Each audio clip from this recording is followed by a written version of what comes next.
I used to believe peace was something you earned after surviving chaos.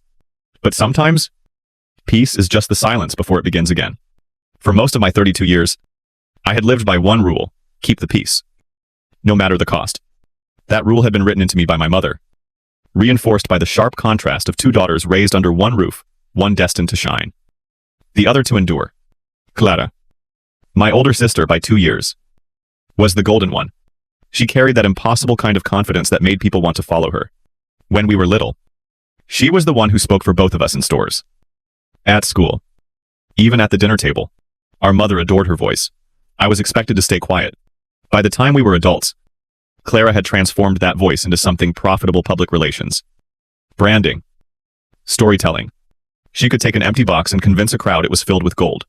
I became the opposite, a scientist who preferred data to dialogue. A quiet worker at a biomedical research institute in Boston. My world was controlled, measured, sterile. It wasn't glamorous, but it was mine.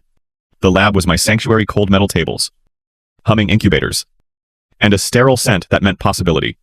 For the last 3 years, I'd been working on a regenerative enzyme that accelerated tissue healing.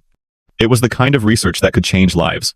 My notes filled entire drives, labeled carefully under my name: Evelyn Carter, ECL, Biotech Division. And still, I shared pieces of it with Clara, against better judgment. Perhaps she had always found her way back into my life with easy charm. "You're too brilliant to stay hidden," she'd say. "You need someone who understands how to turn science into story." That's me. She wasn't wrong. Our father had once dreamed of turning his own small medical discoveries into something lasting, but after his death, those dreams scattered with his notes. When Clara talked about reviving his legacy, it sounded noble. I wanted to believe her. So I gave her access a read-only login to view certain data files. It was meant for context, to help her draft potential investor pitches if I ever went public. The credentials were temporary and expired automatically after 30 days. Or so I thought. Looking back, that was the first red flag I ignored. The second came a few weeks later, when I noticed her asking oddly specific questions about lab security protocols. She'd frame them as harmless curiosity. Do you guys back up data to an external cloud? Who approves patent filings?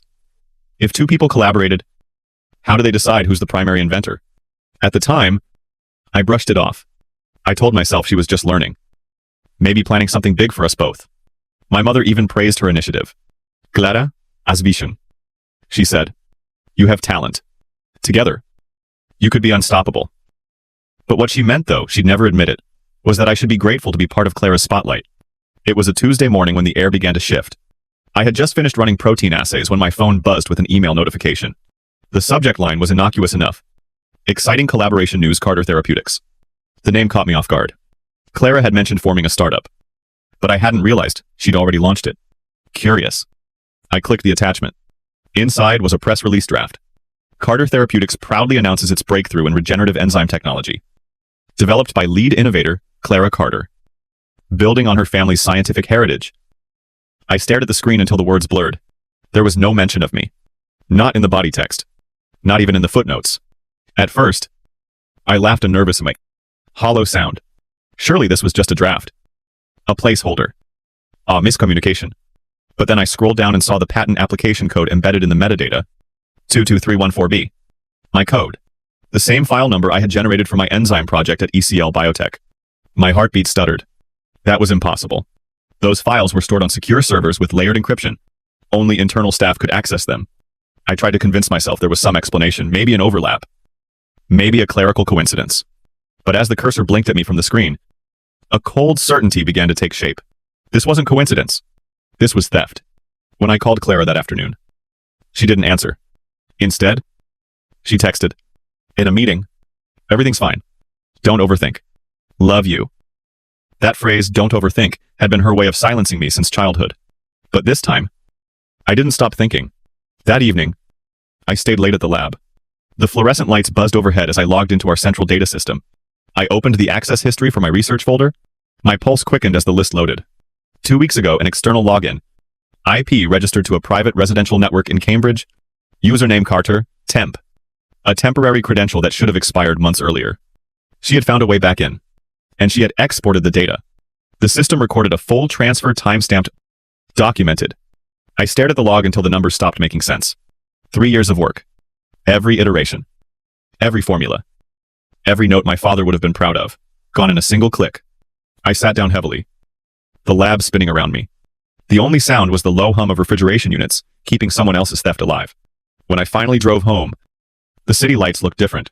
Colder. Distant. I didn't know what to do next. Confrontation felt impossible. Clara had always been the family favorite. The master of spin. My mother would never believe me. She'd say it was a misunderstanding. That I was being too sensitive again. But in that moment, beneath the quiet fury and disbelief, something new flickered to life inside me. Not rage. Not grief. Resolve. Because maybe I couldn't stop the first betrayal. But this time, I would not be silent while she built her empire on my name. The silence that had once protected me was now my weapon, patient. Deliberate. Waiting to strike at the right moment. And as the first snow began to fall outside my apartment window, I whispered to myself, this time, she won't win. The email arrived like a misdelivered letter slipped under the wrong door. Subject line, excited to finalize exclusive rights. Body polite. Efficient. Expertly vague. 2 sentences in. My name appeared as a credential, not as a person. We are thrilled. Carter Therapeutics has secured exclusive rights to the enzyme sequence developed by Dr. Evelyn Carter. Looking forward to Thursday's strategy session. Exclusive rights. Not pursuing. Not discussing. Secured. I read the lines again. Slower. As if my eyes could coax the truth into something gentler. They would not. The words did not wobble. The certainty sat there like a weight. I replied with a single line. This appears to have been sent to me in error. Please clarify your source. And closed my laptop so softly it felt like apology. But there are moments when clarity arrives without kindness. This was one of them. That night, I returned to the lab at ECL Biotech and unlocked the audit console. On the screen, a long, cold river of entries scrolled by access events. Permission checks. Archival lookups. I filtered for my project code and watched the list narrow until only a handful of lines remained. 3 weeks prior, there had been an access session from an external residential IP in Cambridge, authenticated with an identifier that made my stomach harden. Carter, temp. That credential had been created for Clara a year earlier. Read only. One-off. Governed by a policy that prohibited export, printing, or commercial use. The system was supposed to expire such credentials after 30 days. The log told a different story. A misconfigured archival snapshot, an old mirror server kept for redundancy, still honored the expired token. On that mirror, read-only permissions were sloppy. An export call could pass through, if performed within a narrow maintenance window. When the mirror reconciled with the live index, most researchers never touched the mirror. It required knowing a specific, unadvertised endpoint. Someone had found it. There it was, export events. Multiple archives. My sequence files. Mi labnotes. My models. The entries bore an unmistakable signature, my file names. My directory structure. My careful habits laid out like a map. The export call concluded 90 minutes before a patent application bearing a family name, Carter Therapeutics, was submitted to an external counsel's intake portal. Evidence. Not suspicion. For a moment, my hands trembled less from fear than from the feeling of the floor rearranging beneath me. It is strange how truth can make you feel both heavier and more balanced at once. I printed the relevant logs, signed and dated each page, and secured the originals in a lab envelope. Then I took one last look at the console and whispered to the screen. To myself. To the old rule. I was finally retiring. No more peace at any cost. The next morning, I drove to Clara's apartment. The building was all glass and confidence. The lobby scented with something floral and expensive. She opened the door wearing slate wool and restraint, as if she had dressed with the words reasonable and composed in mind. Evie, she said. Warm as a winter lamp. You could have called. I did. I said. Twice. She stepped aside. The living room was tidy in the way. Staged rooms are tidy, nothing out of place. Nothing too used. On the dining table, folders lay in a neat grid, each embossed with Carter Therapeutics. The logo was precise. Elegant. Inevitable. You look tired, she said, pouring sparkling water without asking if I wanted it. This launch has been intense. I set the lab envelope on the table between us. You used my work. She tilted her head. Our work? No. I said. Steady. You accessed a read-only credential designed to provide context. It was expired. You exploited a mirror server during a maintenance window to bypass export restrictions. You filed an application within the hour. There was the smallest pause, the kind that exists only when someone calculates a response. Not a feeling, Evie, I think you're misunderstanding how collaboration works. Do not call theft collaboration. She exhaled softly. Part pity. Part performance. You have always done the hard part building. I have done the visible part carrying it to people who can fund it. We are complementary. Investors do not care who labels test tubes. They care who builds belief. Belief does not need forgery. I said, if you wanted partnership, you would have asked. You would have put my name on the filing. You would have given me ownership. Her smile thinned. And I saw the version of Clara that lives behind the photographs. Ownership slows things down. We needed speed. You needed control. Semantics? She said lightly. The effect is the same momentum. I slid a printed log across the table. This is a direct export of my files. Your IP. That is the mirror's handshake with your home router. This is the time delta before your counsel received a preliminary patent shell. She looked down. For the first time, the composure faltered. Not much, just a seam loosening. Are you recording this? She asked. No. I said. But I will if I have to. She touched the rim of her glass. Considering. What do you want? Evelyn. The truth acknowledged. In writing. The application withdrawn. A statement to any investor you briefed that authorship belongs to me. And that you did not have consent to disclose. She laughed small. Incredulous. You want me to implode the company before it begins. I want you to stop pretending a foundation built from stolen beams will hold. She leaned back. Here is what I can offer. You get listed as a consulting scientist. We give you a stipend. You keep your lab coat and your purity. And I keep the part that actually changes the world. Your offer is ownership of a photograph. It is a path that spares you a fight. You cannot win. She said. Voice softening into confidence again. Public narrative is not a courtroom. Evie. It is theater. You will look ungrateful. I will look visionary. I do not want that for you. I studied her the way I study a gel patiently. For what leaks out under pressure. Do you remember when we were 8 and 10, and a bracelet went missing, I asked? She blinked. This is not the time for childhood. Mom said I took it. You put a hand on my shoulder and said, she is just a child. You looked generous while I learned what it cost to be the quiet one. I did not take it. I know who did. That knew. 2. Color rose and fell in her face as quickly as a tide. You are rewriting history to feel righteous. I am restoring it to feel sane. She stood. Done with the meeting. With my appeal. With the version of me that would not accept the role she'd written. I have a call in 10 minutes. She said. Straightening the folders. I will send you a revised agreement. If you reject it, the board will proceed without you. They will believe me. You know they will. People prefer one tidy story to 5 complicated facts. I picked up the envelope. Maybe they do. I said. But courts prefer facts. She smiled again. This time with steel. Do not mistake civil counsel for salvation. Opposing counsel is better at theater than you think. I am not bringing a performance. I said. I am bringing chain of custody. At the door. She touched my sleeve the way you touch a stranger's coat in a crowded train. Barely. Last chance. Evie. Last chance for what? To stay loved. She said. It was not a threat. It was a diagnosis. Of us. Of the way our mother had measured affection against compliance. Applause against truth. I felt the sentence land and lodge. An old shard in a new wound. Love that requires my silence is not love. I said. Then you will be very lonely. She replied. Voice almost tender. Visionaries always are. I am not the visionary in this room. I said. And left without waiting for her final expression. Outside. Winter sunlight was doing its best to look like warmth. I stood on the curb. Watching exhaust curl into a pale ribbon. My phone vibrated. The reply from the investor source is Carter Therapeutics. Authorship, represented by Clara Carter. Please coordinate with her PR before making statements. A second notification landed on top of the first. A calendar invite forwarded from a lawyer whose name I did not recognize. The subject line, pre-filing conference regarding ownership. The attachment contained a draft cooperation agreement. I opened it. And a single phrase turned the blood in my hands to iron, non-binding advisory capacity with no equity nor royalties. A photograph contract. Exactly as predicted. I declined the invite without comment. Sat in my car. And stared at my reflection in the rearview mirror until the face there looked like someone I might trust. Then I made a list. Not of grievances. Of assets. Server lugs. Credential policy. Mirror server misconfiguration.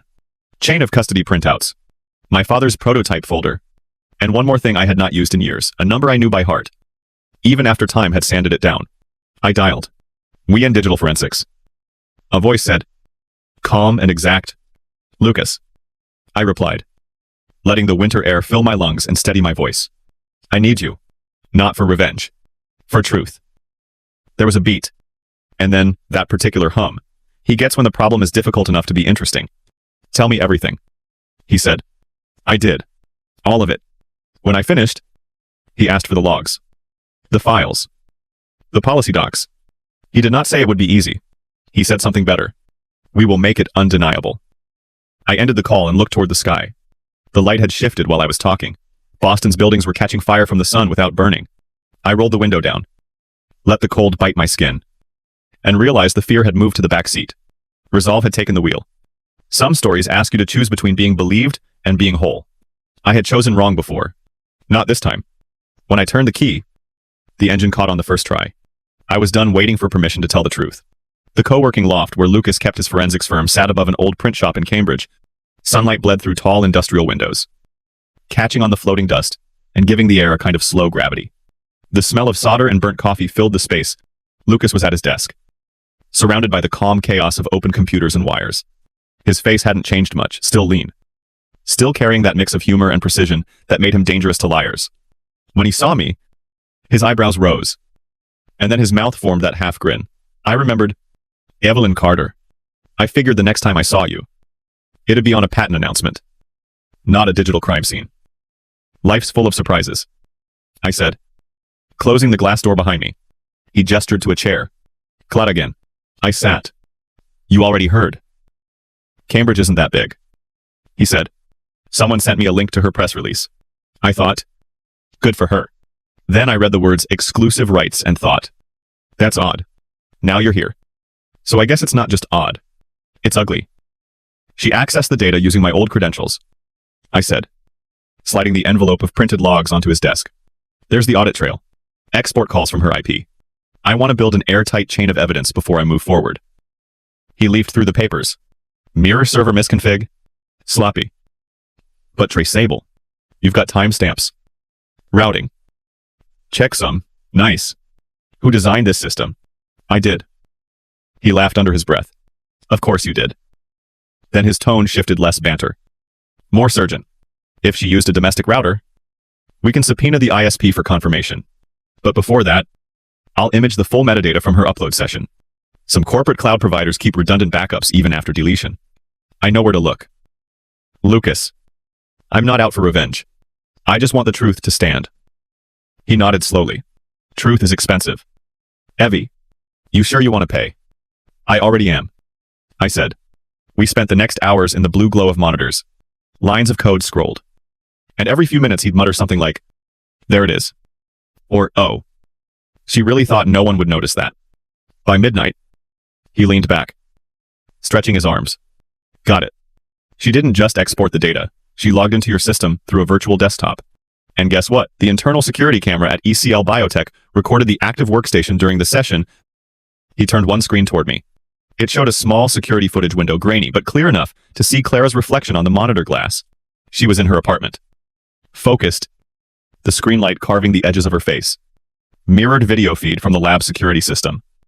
Lucas explained. When she accessed the remote workstation, it auto-activated a session recorder to verify user behavior. She probably never knew. For a long moment, I just watched her. My sister, caught by the same system she'd stolen from. Lucas' voice softened. You good? I nodded. I am now. He leaned forward. This footage, plus the logs, gives you undeniable proof of unauthorized access. Add the patent submission timestamps, and any half-awake judge will see what happened. Then let's build the case, I said. Already doing it, he replied, fingers flying across the keyboard. I'll archive everything. Sign with my digital certificate, and have it notarized. We'll prepare an affidavit. I exhaled. A sound, somewhere between relief and grief. Thank you. He looked up. Serious now. You don't thank people for doing what's right. You just make sure you finish it.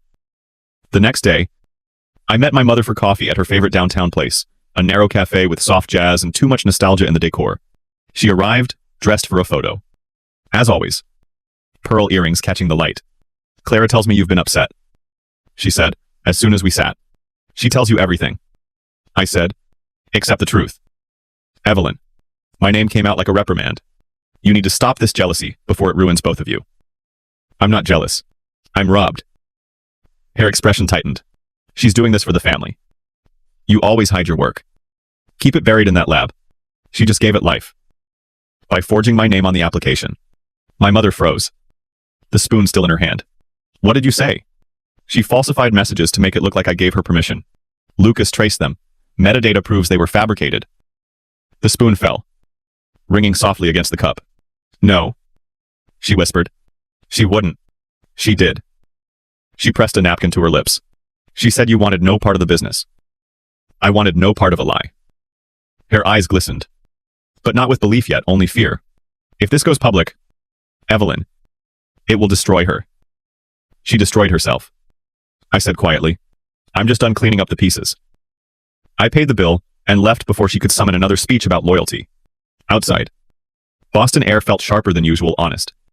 Even when cold, that night, I went to my father's study at the family home. The place hadn't changed, rows of worn books. His pipe collection. The faint scent of cedar. I opened the wooden box he'd kept locked for years. Inside were his notes. Prototypes. Sketches the work that had once inspired me. And there, buried beneath old drafts, I found the blue folder again, prototype version A. But this time, I noticed something different. A handwritten addendum taped inside the cover. If one daughter ever needs to prove what is hers, this copy holds the first signature. Integrity is the only inheritance worth keeping. My father's penmanship was firm. The letters shaped by conviction. I sat on the floor, holding that page, feeling something settle deep in my chest. He must have known, even back then, how easily truth can be rewritten in a family that prizes appearance over honesty. When I closed the folder, my decision was already made. The following afternoon, Lucas called. She's presenting to investors tomorrow, he said. They're expecting proof of ownership. Then we let her present. I said, excuse me. Let her commit to the story in front of witnesses. The deeper she builds the illusion, the harder it will fall. We collect everything. A small silence. Then Lucas chuckled softly. You're terrifying when you sound calm. I've had practice. He understood.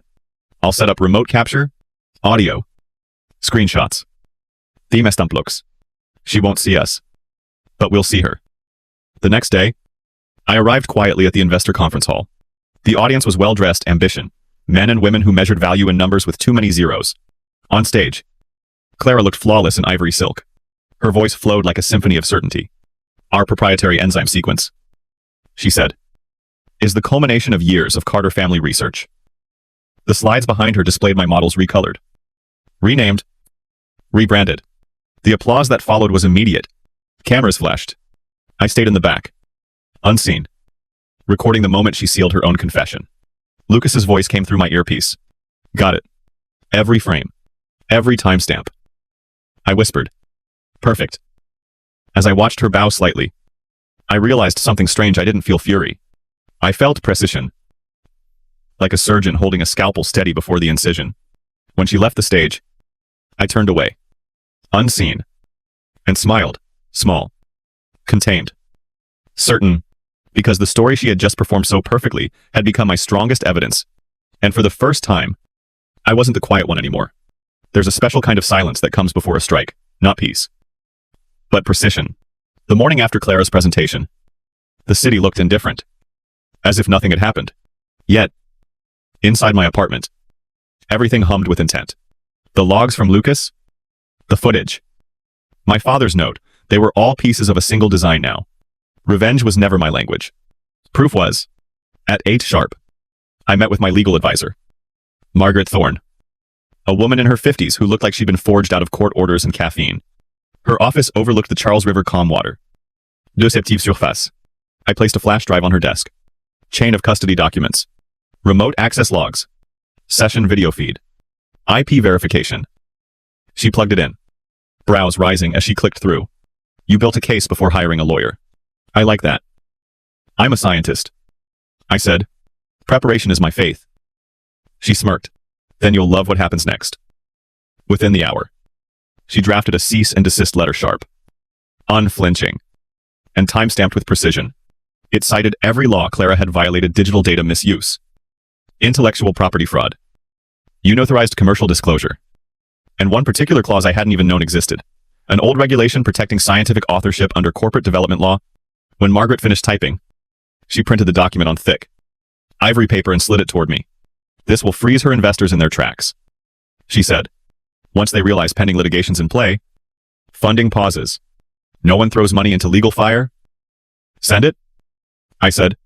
She nodded, pressing enter. Done. Just like that. The first stone had been cast, not from rage, but from precision. By noon, the letter reached Carter Therapeutics. At 1248. Clara called. I let it ring twice before answering Lost. Her voice was a brittle melody of irritation wrapped in false calm. "You blindsided me." "Evie." "No," I said. "I warned you. You think a piece of paper can stop progress? It's not a piece of paper. It's a signal. Every investor you talk to will receive a copy by end of day. You have 48 hours to withdraw the application before formal proceedings begin." "You've made a mistake," she hissed. "This will destroy both of us. Only one of us built something worth defending." There was silence, the kind that hums when someone realizes they've lost control for the first time. Then she hung up. By late afternoon, my phone buzzed with a message from Lucas. "Lucas FYI. Carter Therapeutics domain just locked down their site. Public access restricted." May, she's panicking. Lucas, good. Panic leaves fingerprints. And it did. Over the next 24 hours. Her company began quietly erasing things, deleting press releases, updating website text, scrubbing social media mentions of regenerative enzyme technology, but erasure, like theft, leaves traces. Lucas tracked each revision, time-stamping the deletions as part of the record. At 6 p.m., a notification flashed across my inbox: urgent. Temporary injunction filing confirmed. Margaret had filed for a court order to halt all commercial activity involving the disputed technology until ownership was determined. In plain English, it meant Carter Therapeutics was frozen. And just like that, the empire Clara had built on my silence began to crack. That night, I stood by my apartment window, looking out over the glowing city. A drizzle had started fine. Relentless rain that blurred the glass. Somewhere in the distance, sirens echoed, soft and far away. I wasn't celebrating. I was calculating, because I knew my sister well enough to know this wasn't over. Clara didn't lose quietly. I sipped cold coffee and waited. The phone rang at 1109. Evelyn. Her voice was lower this time, not angry, but heavy. "You've made things complicated. I've made them honest. You've embarrassed me in front of people who believed in me. Do you understand what that means? Do you understand what integrity means?" She sighed, long and slow. "If this goes public, Mother will never forgive you. The board already suspects we're fighting. They're asking questions." "Then tell them the truth." I said. I could. But I could also tell them you're unstable. That this is a misunderstanding born of stress. People believe stories that sound sadder than they sound wrong. "Then spin your story," I said quietly. "But when you do, remember, I have every log, every timestamp, and a digital forensics expert ready to testify." She was silent for a beat. "Then you think you can win this in court?" "I don't have to win," I said. "I just have to prove you lied." The line went dead again. 2 days later, Lucas forwarded an internal memo leaked from one of Carter Therapeutics' investors. "Due to pending legal matters concerning ownership of the enzyme sequence, all financial transactions are hereby suspended until further notice." In the margin of the PDF, Lucas had scribbled one sentence before sending it to me. "The dominoes are falling." He was right. By the end of that week, news started to trickle into professional circles. An anonymous report appeared on Biotech Insider, outlining a familial dispute over intellectual property within a rising Boston startup. They didn't name names, but anyone who had read the Carter press release knew exactly who it was. And then, for the first time in years, my phone rang with a number I hadn't seen since graduation: Dr. Helena Marks, my old mentor. "I read something interesting today," she said. "Tell me it's not true." "It's complicated." "Complicated," she repeated dryly. "That's the word scientists use when someone steals their work and they're too polite to say so."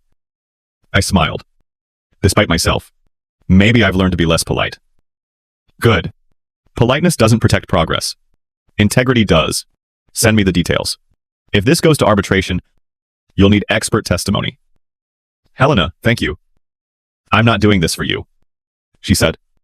Though I heard the affection beneath. I'm doing it for science. That night, I opened my notebook and began sketching my next move.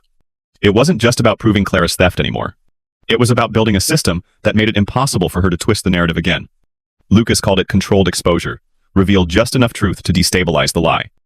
But never everything at once. Step 1. Freeze her assets complete. Step 2. Leak verified facts anonymously in motion. Step 3. Public confrontation pending. The pieces were falling into place. But there was one thing I hadn't yet decided whether to destroy her entirely or leave a door open for her to face herself. For now, I left that answer blank. 3 days later, my mother showed up unannounced. She looked tired, not from age, but from fear. She's in trouble. Evelyn, she said as soon as I opened the door. The investors are threatening to withdraw. The press is circling. You've made her life unbearable. No, I said. She made her choices unbearable. She's still your sister. She stopped being my sister the day she used my name like property. Tears welled in her eyes. But I stood still. She studied me the calm, the resolve, and whispered, "You sound just like your father." It was meant as accusation. It landed as honor. I hope so, I said. He believed in consequences. When she left, the apartment felt strangely lighter. Outside, the rain had stopped. The air smelled of wet stone and something clean like the world had been washed and was waiting for what came next. Panic never announces itself. It leaks through the cracks of control. 3 days after the injunction froze, Carter Therapeutics, Clara began to move like a trapped animal, still beautiful, still poised, but pacing behind invisible bars. I saw it first in the tone of her emails. Gone was the effortless elegance. Replaced by fragments written at impossible hours, 1 a.m., 4:45 a.m., 6:30. Sentences without punctuation. Words collapsing under their own weight. We need to talk before this gets out of hand. You don't understand what you've started. If you cared about family, you'd stop now. Then, silence. That kind of silence from Clara meant calculation. By noon the next day, she went public. A press release appeared on every major biotech feed. Carter Therapeutics faces a misunderstanding regarding intellectual property records. The company remains committed to transparency and innovation. Co-founder Evelyn Carter has unfortunately misinterpreted the internal data exchange as misconduct. The sisters are in ongoing discussions. Co-founder. She had quietly rebranded me as part of her company, hoping the world would see this, not as theft but as a family dispute. It was brilliant in a twisted way, a strategy designed to dissolve outrage into confusion. I called Margaret immediately. She's framing it as collaboration. I saw, my lawyer said. We expected that. The key is not to react emotionally. Let her tighten her own noose. She's manipulating public opinion. She's a PR specialist. Margaret said. It's what she does. But she's forgetting that in law, emotion doesn't outweigh evidence. By evening, the story had spread beyond professional circles. Biotech Today ran a headline that read, "Family Feud at Carter Therapeutics Genius Sisters, an IP tug-of-war." The article described me as the reclusive scientist and Clara as the visionary entrepreneur caught in an unfortunate sibling misunderstanding. I was the shadow. She was the light. It worked for a moment. Until Lucas called. "Check your inbox," he said, voice tight with restrained excitement. I opened the email. Attached was a link to a new article on the Veritas Ledger, a small but meticulous investigative outlet known for taking corporate PR apart line by line. The headline was brutal. Leaked forensics suggest fabricated IP trail at Carter Therapeutics. The article included excerpts from documents Lucas had authenticated, timestamps, network traces, mirror server exports. Each data point cross-referenced with Clara's IP address and time zone. The author didn't mention me by name, but it didn't matter. The subtext was clear: the company's innovation was stolen. Within hours, Carter Therapeutics' social media feeds flooded with comments. So the real scientist was the quiet sister stealing from family low, even for corporate standards. I used to admire Clara Carter. Not anymore. By midnight, Clara's silence shattered. She posted a video, a slick, well-lit apology framed as clarification. She sat in front of a pale backdrop, dressed in white, hands folded. "There have been rumors," she began, "and I want to address them directly. Yes, I worked closely with my sister Evelyn on research that inspired Carter Therapeutics, but I have never stolen from her. Families share ideas. Sometimes wires cross. I wish her nothing but success." It was masterful, contrite, Poised. Manipulative. The internet ate it up. But in her rush to control the narrative, she made one fatal mistake. Behind her, framed on the wall, hung a display board. On it, faint but legible, that was a printed screenshot of an early enzyme model mine. The file name visible at the bottom right corner, ECL, V1. 1, prototype, A. My father's code. Lucas caught it instantly. He froze the video, zoomed in, enhanced the text, and overlaid the timestamp from the video's metadata. She just confirmed possession of your file, he said, almost reverent. This is poetic. Margaret filed the updated evidence within the hour. The next morning, the backlash began. First came the investors, polite but ruthless. One by one, they released statements distancing themselves from Carter Therapeutics, citing ethical concerns. Then came the academics. A letter signed by 8 researchers from ECL Biotech publicly condemned the misrepresentation of scientific authorship in the Carter case.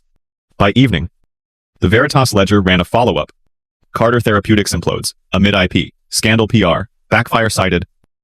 In 48 hours, her empire of charm had turned to glass, transparent and fragile. But Clara didn't surrender. She pivoted to emotion. That night, she called again. The line connected in silence. Then a soft sob. Evie, she whispered. They're tearing me apart online. I can't breathe. You wanted visibility. I said, this is what it looks like without filters. I didn't mean for it to go this far. You meant for me to stay quiet. I was trying to save us. She said, you think I don't remember when Mom sold Dad's research notes to pay the mortgage? I promised myself I'd never let our work die in a drawer again. For a moment, the words hung between us like fragile glass. Maybe she believed them. Maybe she had built her lies out of fear. Not greed. But fear didn't make theft holy. I'm sorry you're suffering, I said quietly. But suffering isn't absolution. Please, she whispered. Call off the lawyers. Just stop this. I can't, I said. Not anymore. You'll regret this. I already did. Years ago. The line went dead again. The next day, my mother arrived at my apartment, fury blazing under her grief. She's in the hospital, she cried. Stress. Exhaustion, the doctor said. She fainted. Are you happy now? I set down my coffee. No one is happy. Mother. But I'm done trading truth for comfort. She's your sister. She used my work to buy your approval. That's not sisterhood. Tears welled in her eyes. You sound like your father again. I hope so, I said softly. He believed in responsibility. She turned away, whispering, you'll destroy what's left of this family. I didn't tell her the truth, that the family she mourned had already been gone for years. The day one daughter was told to shine, and the other to shrink. By the week's end, the damage was irreversible. Clara's investors withdrew completely. Her company accounts were frozen by court order. The Boston Herald ran a headline. The fall of the Golden Carter, how one sister's ambition sparked a scandal. Lucas called it the panic spiral. The more she tried to control the narrative, the faster it devoured her. But I didn't celebrate. I couldn't. Because beneath the victory, I felt something quieter. The ache of watching someone you once loved become a stranger you could only defeat, not save.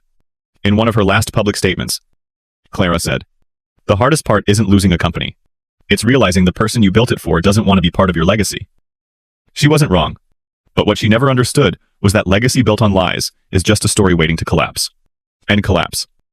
It did. That night, Lucas called. It's over, he said. Every outlet's confirming your ownership. The court date will formalize it. But the verdict's already public. I looked out the window at the city that had once felt too big for me. It didn't feel that way anymore. Thank you, I said. You don't owe me thanks, he replied. You owed yourself this. The line went quiet. And I realized for the first time in years, silence didn't feel like erasure. It felt like peace, the earned kind. It didn't take long for the walls to fall once the foundations cracked. When power leaves a person, it doesn't go quietly, it drags their allies down with it, leaving everyone scrambling for distance. That week, Clara's empire turned from a brand into a ghost. I watched it unravel in headlines. Carter Therapeutics board resigns, amid legal scandal. Investors file for restitution. And finally, exclusive internal emails reveal deception at the heart of Carter Therapeutics. Those internal emails were ones Lucas had uncovered, board members realizing, too late, that Clara's promises were paper thin. They had believed her version of the story until the logs and video feeds surfaced in court filings. Then belief evaporated, replaced by panic and self-preservation. In the business world, loyalty has a half-life. Hers expired overnight. That morning, I got a call from Dr. Dotterbly 7. Helena Marks. You've been vindicated, she said flatly. The Academic Ethics Board just issued a statement. You're cleared. And she's under review. I exhaled, trying to process relief and disbelief at the same time. Thank you, Helena. You earned this. But listen, Evelyn, vindication isn't closure. Be careful what you do next. I'm not planning revenge, I said. I just want it to end. Endings are never clean, she said. They're just quiet. Later that day, my mother appeared at my doorstep again. Her posture was different this time. No anger. No accusation. Just exhaustion. She looked smaller somehow. Like the scaffolding that had held her pride together had finally collapsed. May I come in? She asked. I nodded. She sat down at my kitchen table. The same spot where, months ago, she had defended Clara without hesitation. Now her hands trembled around the cup I poured her. I went to see your sister, she said quietly. She's not well. She barely eats. Her apartment's full of unopened mail. Reporters are camped outside. She won't talk to anyone but me. I'm sorry she's suffering, I said. But I warned her what would happen.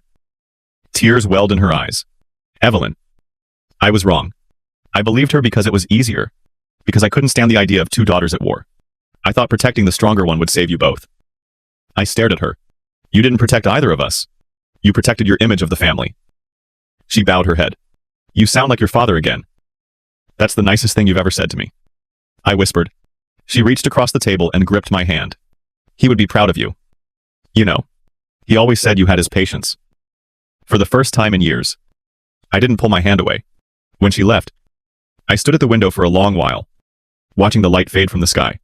The city outside was quieter, as if even it had grown tired of the noise. The following week, the court scheduled a public hearing to finalize the injunction. Clara didn't appear.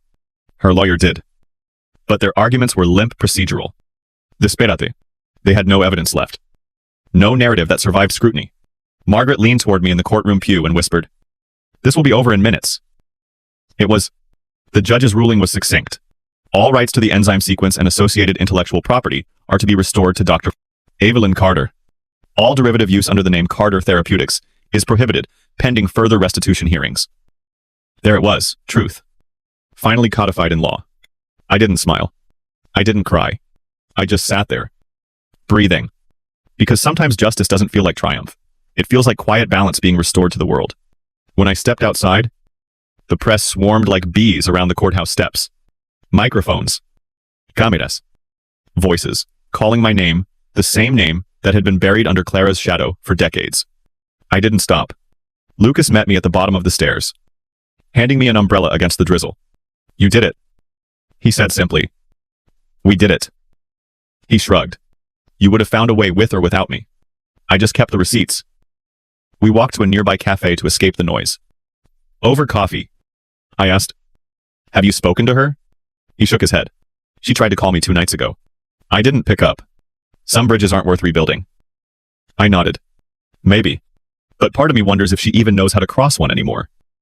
He studied me for a moment, then said softly, You're still trying to understand her. She's my sister, I said. That part doesn't switch off, no matter what she's done. He smiled faintly. You don't need to understand her to forgive yourself. The words landed heavier than I expected. 2 days later, a letter arrived. No signature on the envelope. But I knew the handwriting immediately. Inside was a single page. Evie. I wanted to change everything. I thought if I built something big enough, maybe Mom would stop seeing me as broken. Maybe you'd stop seeing me as cruel. I didn't mean to hurt you. But I didn't know how to stop once it started. You were right. I was wrong. I don't know what happens next. But please don't let my mistakes bury what you built. Clara. I folded the letter and set it beside my father's blue folder in my desk drawer. It didn't erase what she'd done. But for the first time, I felt the faintest trace of the sister I used to know, the one who'd held my hand when we crossed streets as children. The one who'd promised we'd always share everything. Maybe that promise had been true once, before ambition devoured it. Weeks passed. Carter Therapeutics officially dissolved. The remaining assets were liquidated, and restitution funds were wired to ECL Biotech's account. I declined the payout and requested that the sum be transferred into a research integrity fund under my father's name. Lucas called it poetic justice. I called it repair. My mother began visiting the lab sometimes, bringing coffee and quiet apologies. We never talked about forgiveness directly. It came in small gestures, in the way she now introduced me as my brilliant daughter. The scientist. It wasn't pride that mattered. It was recognition. The kind that didn't need an audience. One evening, as I was locking up the lab, Margaret called. "Congratulations," she said.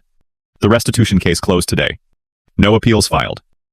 I leaned against the doorframe, watching the machines hum in the low light. It's strange.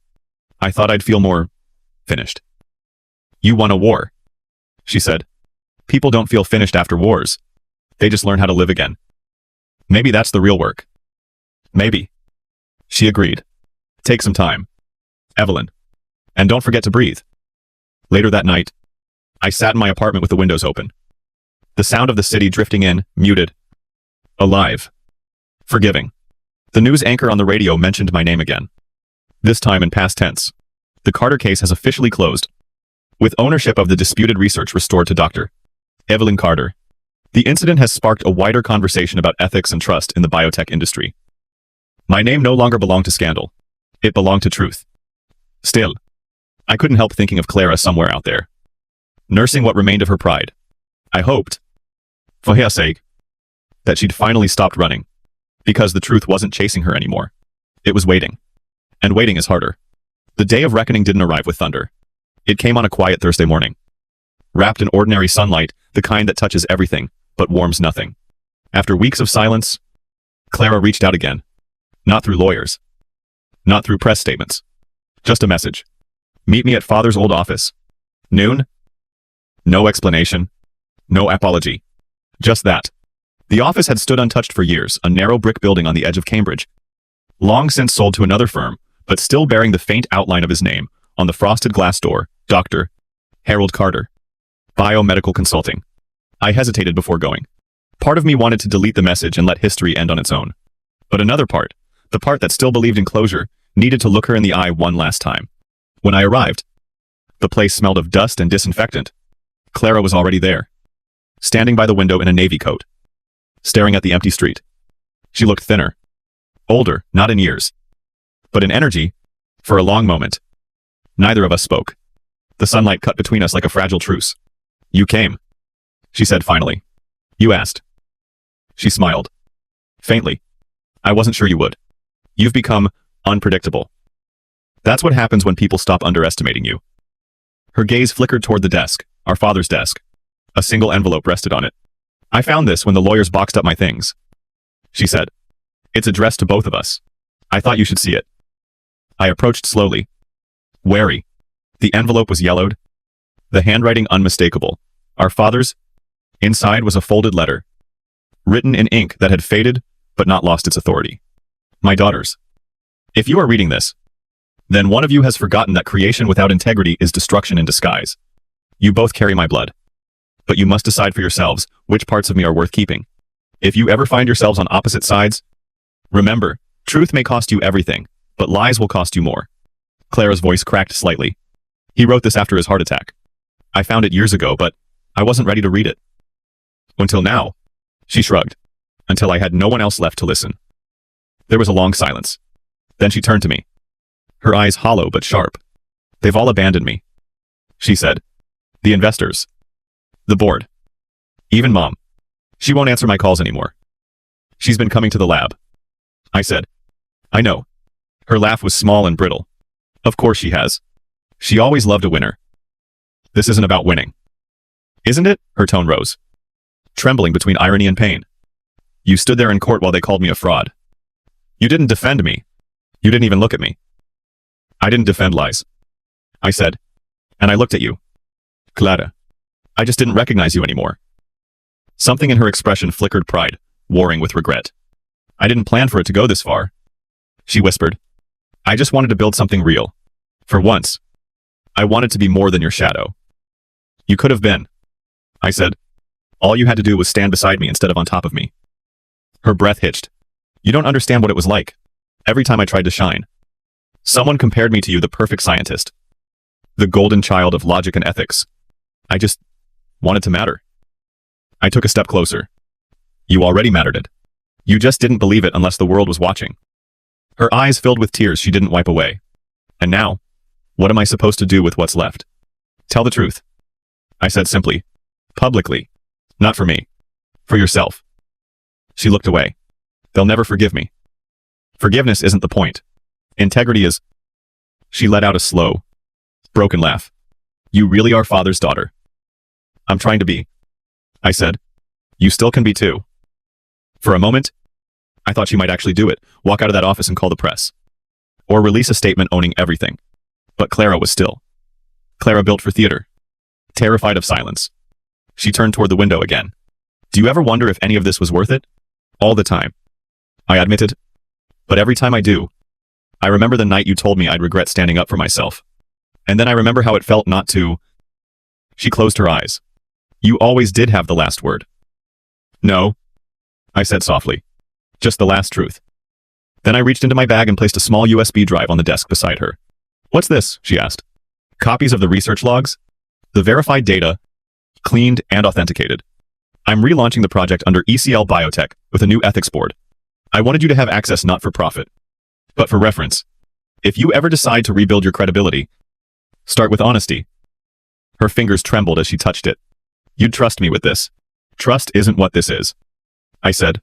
It's choice. For the first time, she couldn't find a response. A sudden noise broke, the stillness, the sound of footsteps in the hallway. Then, to my surprise, Margaret appeared in the doorway, holding a folder. Sorry to interrupt, she said, her tone polite but unyielding. Ms. Carter, I was asked to deliver this. Clara blinked. What is it? An addendum to the settlement. Margaret said, You'll want to read it carefully before signing. Clara opened the folder. Her eyes moved across the lines, each word stripping another layer of pretense. The addendum confirmed what she'd already known, but hadn't faced a full retraction of her claims. A public apology. And a binding agreement that any future use of my research would include my authorship. Her hands trembled. This makes it official. It makes it true. Margaret corrected. Clara's gaze darted between us, her lawyer. Her sister. The remnants of her world closing in. Then, without another word, she picked up the pen and signed. The click of the pen echoed like the closing of a door. When we left the building, the afternoon light had softened into gold. Margaret walked a few paces ahead, leaving us alone for a moment on the steps. Clara turned to me. So this is it? This is it. I suppose this is where you say something profound. I smiled faintly. No, just something true. She tilted her head. And what's that? Vankonai. Clara. I said quietly, slipping into the cadence of our father's old chess lessons. Em đã thua ngay từ khi em nghĩ rằng sự im lặng của chị là sự yếu đuối. She blinked, recognizing the words even if she didn't want to. Her mouth parted not to argue, but to breathe. For the first time, she didn't respond with defiance. She simply nodded once, almost gracefully, and walked away. That night, Lucas called. I heard she signed. She did. And the final hearing, scheduled for next week. But it's already over. He paused. How do you feel? I looked out at the city lights, each one a small confession burning steadily in the dark. Like I finally stopped trying to prove I was right. Now I just know I was. Good. He said softly. Now maybe you can start living instead of surviving. I smiled. That's the plan. When I hung up, I pulled out my father's old chess set from the shelf. The pieces were worn smooth from years of play. I set them on the table, king, queen, pawns all lined up, ready for a match that would never happen again. Then I whispered the words he told us both when we were little. The goal of chess isn't to win quickly. It's to make every move count. And for the first time, I finally understood what he meant. Morning light spilled across my desk in quiet gold. The kind of light that feels like forgiveness. It had been 3 weeks since Clara signed the retraction. 3 weeks since the last headline had faded into the archives. 3 weeks since my name had stopped being an argument and returned to being mine. The world had moved on. As it always does. But inside me, something had shifted in a way that felt permanent, like a scar that had finally healed enough to stop aching, but would never disappear. At ECL Biotech, the lab hummed with steady rhythm again. The familiar sound centrifuges, whirring drives. The clink of glassware felt less like background noise and more like proof of survival. On the wall above my desk hung a new plaque, ECL Biotech, the Harold Carter Research Initiative for Scientific Integrity. The restitution funds from the court settlement had been converted into a foundation in my father's name. It supported young scientists who had faced suppression, dismissal, or theft. For once, the family legacy wasn't a burden, it was a compass. That morning, a young intern named Maya knocked softly on my office door. "Dr. Carter," she said, holding a folder. The ethics committee signed off on the enzyme trial proposal. Phase 1's cleared. I smiled. "Good work, Maya. You led that submission perfectly." She beamed. "I just followed your notes." "Then I guess we both did something right." She hesitated, then asked, "Is it true? What they say, that the project almost got stolen?" I paused, considering. "Yes," I said finally. "But the truth has a way of finding its owner again." She nodded, too young to understand completely, but smart enough to know it mattered. When she left, I caught my reflection in the glass older. Perhaps, but steadier. For the first time in years, I didn't feel like I was rebuilding from wreckage. I was building forward. That afternoon, I met Lucas for coffee near Kendall Square. The cafe was small, filled with the sound of conversation and the smell of cinnamon. He looked the same, unshaven, slightly distracted, perpetually carrying 3 phones and 2 thoughts at once. "So," he said, stirring his drink, "you're officially the face of redemption in the scientific community. How's that feel?" "Uncomfortable," I said, "but necessary." He laughed. Typical Evelyn answer. I sipped my coffee. "How's life without chasing forensic fires?" "I'm still chasing them," he said. "Just fewer explosions." "Thank you," I said quietly, "for everything." He waved it off. "You don't thank people for truth. You just carry it forward." "Then maybe that's what I'm doing," I said. He smiled. "Good. Because rumor has it you're giving a keynote next month, something about ethics and resilience in scientific practice." I groaned softly. "You found out?" "Everyone found out. Half the people in Boston are trying to RSVP. I didn't want to make it a spectacle," I said. "It's not a spectacle," he said. "It's testimony." He leaned forward, his tone softening. "You earned this, Evelyn. Don't let guilt trick you into thinking you didn't." I looked out the window, where late winter sunlight painted long shadows on the pavement. "I'm not guilty," I said. "Just aware." "Of what?" "That victory doesn't erase loss. It just teaches you where to carry it." He nodded. And for once, didn't try to fill the silence. When I got home that evening, a small package sat by my door. The handwriting on the label was unmistakable, my mother's. Inside was a framed photograph, me, Clara, and our father in his old lab. We were young, maybe 12 and 14. Standing on either side of him, as he adjusted a microscope, someone had written on the back, "We built this together." No letter, no note, just that. I stood there for a long time, holding the frame. The past and the present finally aligned in one quiet truth. We had built something together, and then one of us had broken it. But maybe, in the smallest of ways, both of us were trying to rebuild. I placed the photo on my shelf beside the blue folder, my father's first prototype and Clara's final letter. 3 relics of a story that had almost destroyed me, but instead refined me. A week later, I received an email from Clara. The subject line was short. "For what it's worth, Evelyn, I've started volunteering with a community science program. It's not much, but it feels real. No investors, no branding, just teaching kids to ask questions. Maybe that's enough for now. Thank you for giving me the chance to start again. I know I'll never undo the damage, but maybe I can at least make something honest out of what's left." See, I didn't reply right away. I read it twice, then once more, just to be sure I wasn't imagining sincerity. Then, finally, I wrote back, "I'm glad you're finding something real. Keep it that way." Hey. When I hit send, it didn't feel like forgiveness. It felt like release. The day of my keynote came faster than expected.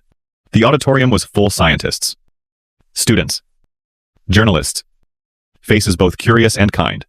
When I walked onto the stage, the lights were blinding for a moment, and I thought of Clara, how she had always needed the brightness, how I had always avoided it. Now, I understood something our father had tried to teach us.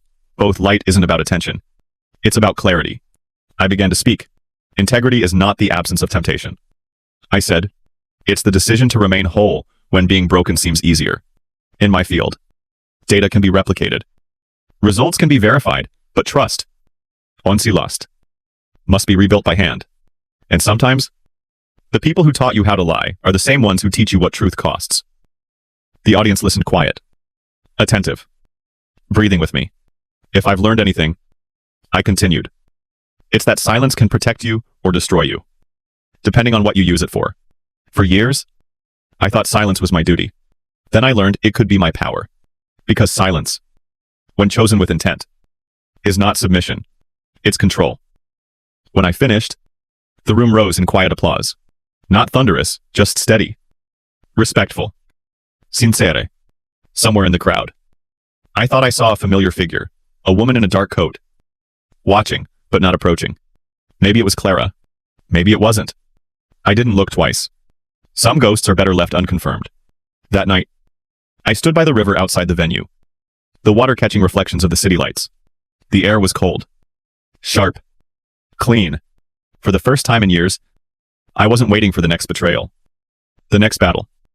The next apology. The war was over. I was still standing. I thought of my father again, of the line in his letter. Truth may cost you everything, but lies will cost you more. He was right. Truth had cost me my family, my peace, my innocence, but it had given me back myself. And that, finally, was enough.